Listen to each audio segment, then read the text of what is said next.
আমার নিজের শক্তি দেখে আমি নিজে অভিভূত হয়ে গেছি। দেখেন দা দিয়ে ঠুকুস ঠুকুস করে বাড়ি মেরে যাচ্ছে, আমি একটা নারিকেল ফাটাতে পারছি না।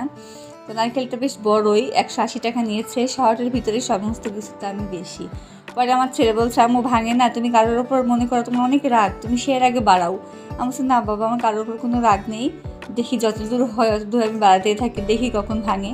পরে দাটা রেখে একটু বটি নিলাম, বটি দিয়ে বাড়ালাম। তো বটি নিয়ে আর বাড়ানোর পরে তারপরে নারকেলটা ফেটেছে। সেই থেকে বাড়িয়ে যাচ্ছে। এটুকু একটা ছেলেও জানে যে কারোর উপর রাগ হলে সে রাগের আগে বাড়ালে সেই কাজটা হয়। তো পরে দেখছি পানি আসে অনেক নারকেলটাতে, পানিটা অনেক মিষ্টি। আমাকে বলছে আম্মু এত কষ্ট করলে তুমি একটু খাও। পরে ওদেরকে দিয়েছি, আমি একটু খেয়ে দেখলাম পানি ছিল অনেক আর নারকেলটা অনেক মিষ্টি।